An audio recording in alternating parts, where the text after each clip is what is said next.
Welcome to Crash Course Economics. I'm Adriene Hill. And I'm Jacob Clifford, and today we're talking about poverty and extreme poverty, which are not easy problems to talk about and not easy problems to fix. But just because a problem is difficult doesn't mean we shouldn't try to understand it. So let's get into it.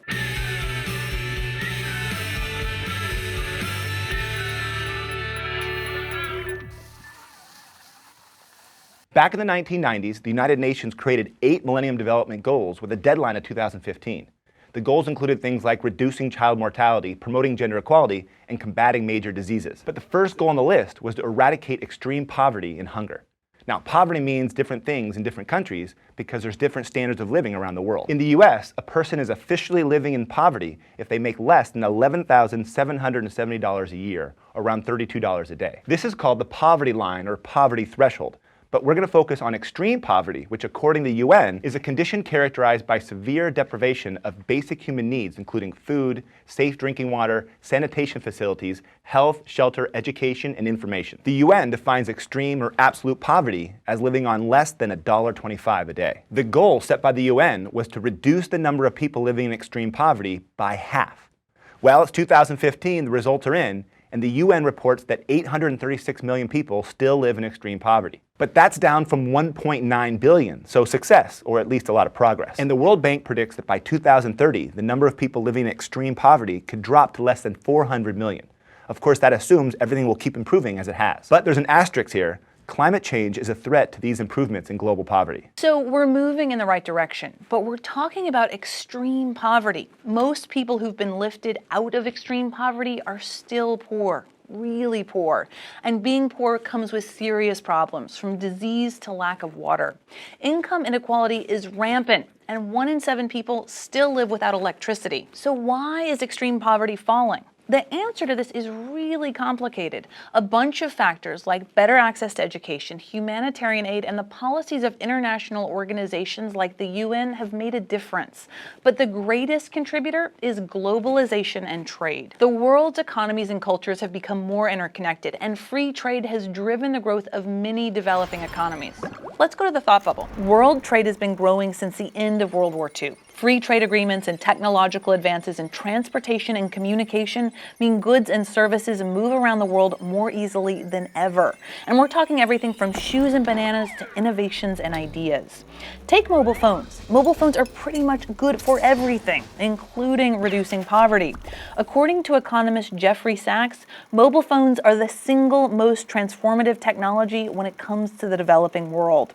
Phones give people access to banking and payment systems, better access to education and information. In some places, mobile phones help farmers get information and get the best price for the stuff they're producing. Installing cell phone towers is also a lot cheaper than running thousands of kilometers of telephone lines. Economists call this leapfrogging, the idea that countries can skip straight to more efficient and cost-effective technologies that weren't available in the past. International trade has also created new opportunities for people to sell their products and labor in a global marketplace. There are some significant downsides to globalized trade, but the statistician Hans Rosling made this point. The 1 to 2 billion poorest in the world who don't have food for the day suffer from the worst disease, globalization deficiency. The way globalization is occurring could be much better, but the worst thing is not being part of it. Thanks, Thought Bubble. So globalization is the result of companies trying to outmaneuver their competitors.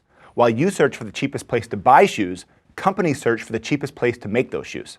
They find the cheapest sources of leather, dye, rubber, and of course labor. The end result is that labor-intensive products like shoes are often produced in countries with the lowest wages and the weakest regulations. This process creates winners and losers. The winners include corporations and their stockholders who earn more profit, but also consumers who get products at a cheaper price. The losers are high-wage workers who used to make those shoes. Their jobs moved overseas.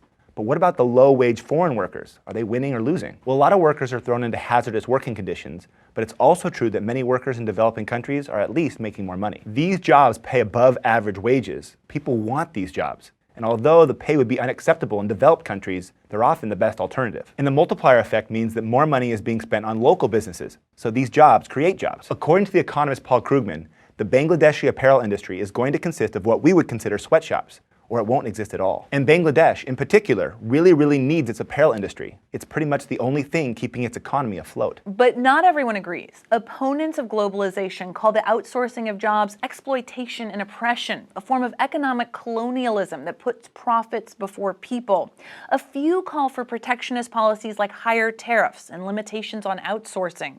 But others focus on the foreign workers themselves by demanding they receive higher wages and more protections. The root of many arguments against globalization is that companies don't have to follow the same rules they do in developed countries. Some developing countries have no minimum wage laws. They don't have regulations that provide safe working conditions or protect the environment. And although nearly every country bans child labor, those laws are not always enforced. But in the absence of regulation, it's still possible workers won't be horribly mistreated. First, public awareness is growing, along with pressure from the international community to take steps to protect workers. For example, the U.S. produces an annual publication called the List of Goods Produced by Child Labor or Forced Labor. If a company is buying products from that list, they're likely to get blasted by officials and the media. So awareness is the first step to improvement. The second step comes from those that support globalization.